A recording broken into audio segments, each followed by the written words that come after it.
کہا ہے کہ وہ خیبر پختونخوا کی اسمبلی اور پاکستان میں جو تمام قومی اسمبلی اور صوبائی اسمبلی کی نشستیں ہیں وہ ان سے استعفیٰ دینے کو تیار ہیں۔ یہ وہ گفتگو کے دوران فضل الرحمان نے کہا، مگر اس کی فوری تردید بیرسٹر گوہر نے کر دی، اور بیرسٹر گوہر کا کہنا تھا کہ اس معاملے پر نہ کوئی بات ہوئی ہے، نہ کوئی مشاورت ہوئی ہے، اور نہ ہی ہم ایسا کرنے جا رہے ہیں۔ یعنی بیرسٹر گوہر نے فضل الرحمان کے بیان کی کھل کر تردید کر دی۔ اب سمجھ میں نہیں آتا کہ فضل الرحمان کیا چاہتے ہیں، وہ کس ایجنڈے پر ہیں۔ حالانکہ تحریک انصاف نے خیر سگالی کے طور پر ان سے رابطہ کیا تھا اور انہیں اپنی تحریک تحفظ آئین پاکستان میں شمولیت کی دعوت دی تھی، اور اسی سلسلے میں کچھ ملاقاتیں بھی ہوئیں اور ہو سکتا ہے کہ آگے بھی ہوں، مگر جو اس طرح کا بیانیہ ہے فضل الرحمان کا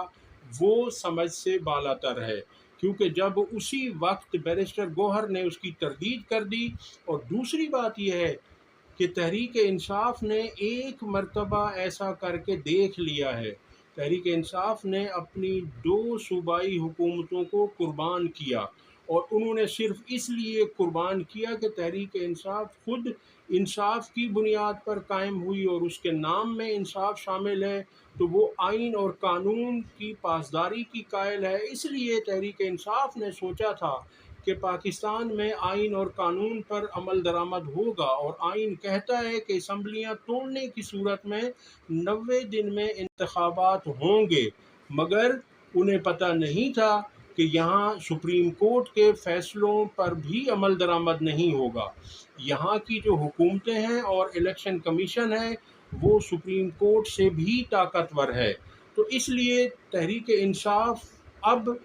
ایسا کام دوبارہ نہیں کرنے جا رہی، اور اس کی تردید عمران خان صاحب سے ملاقات کے بعد ایم این اے علی محمد خان نے بھی کر دی۔ علی محمد خان نے بھی واشگاف، واضح اور دو ٹوک الفاظ میں کہا کہ تحریک انصاف کسی اسمبلی سے استعفے نہیں دینے جا رہی، اور ہم اسمبلیوں میں رہتے ہوئے ڈٹ کر اس فسطائی اور دھاندلی زدہ حکومت کا مقابلہ کریں گے۔ اگلی خبر آپ کے سامنے رکھتے ہیں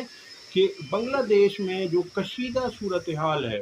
وہاں پورے بنگلہ دیش میں کرفیو نافذ کر دیا گیا ہے، اور آپ کے علم میں ہوگا کہ یہ کوٹا سسٹم کی وجہ سے وہاں کے طلباء سے یہ تحریک شروع ہوئی، اور اس کی بنیادی وجہ یہ تھی کہ مکتی باہنی کے لوگ، جو بنگلہ دیش کی فوج کے لوگ 1971 میں شامل تھے اور جنہوں نے پاکستان سے جنگ کی تھی، ان کے خاندانوں کو، وہ چاہے اس جنگ میں مارے گئے یا وہ زندہ رہے، ان کے خاندانوں کو، ان کے پوتوں کو حکومت بنگلہ دیش نے 30% کوٹا نوکریوں میں مختص کر دیا تھا، اور پھر یہ بنگلہ دیش کے ہائی کورٹ میں متعدد مرتبہ یہ معاملات گئے، کہیں پر اسے پھر وہ پیچھے ہٹنا پڑا، کہیں پر کوٹا کم کرنا پڑا۔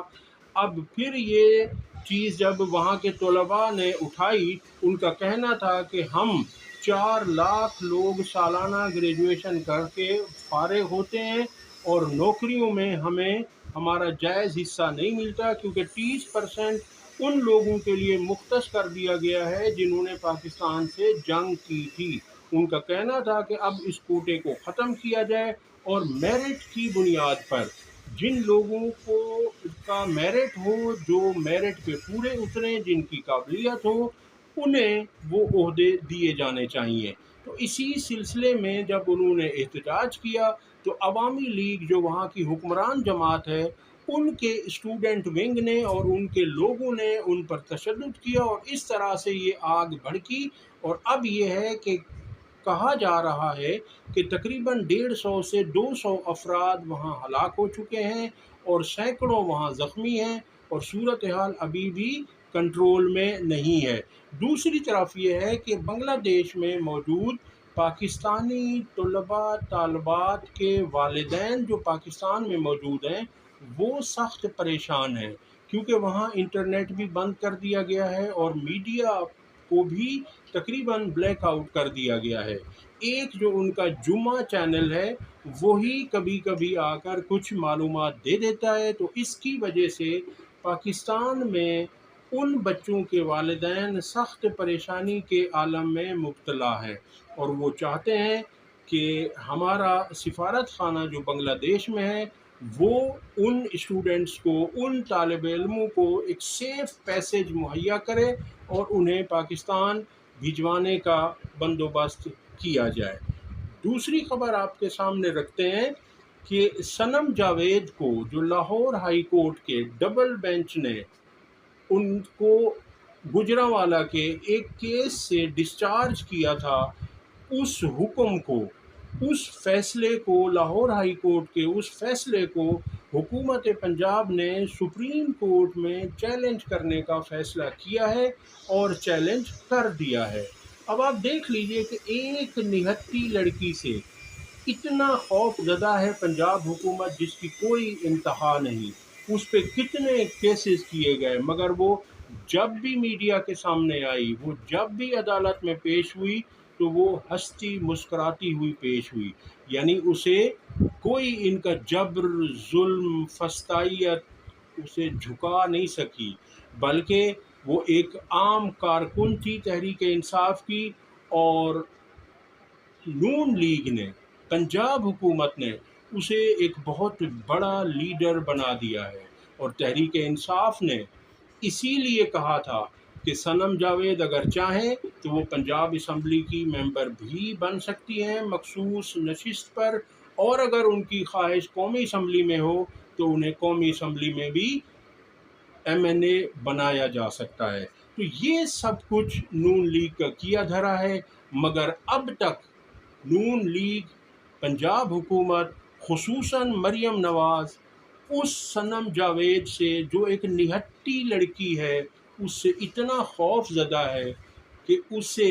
رہائی پر کسی صورت چھوڑنے کو قبول نہیں ہے۔ اس کے لیے وہ کب سے 1 سال سے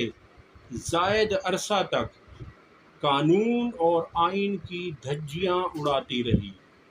انصاف کی دھجیاں اڑائی گئیں، مگر اب تک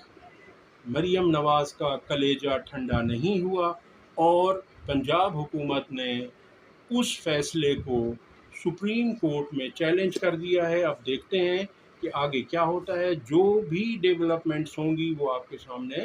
رکھی جائیں گی۔ اب تک کے لیے اتنا ہی۔ اگر آپ کو میری ویڈیو پسند آئی ہو تو اسے لائک اور شیئر ضرور کریں، اور گھنٹی کے بٹن کو دبا دیجیے۔ اللہ حافظ۔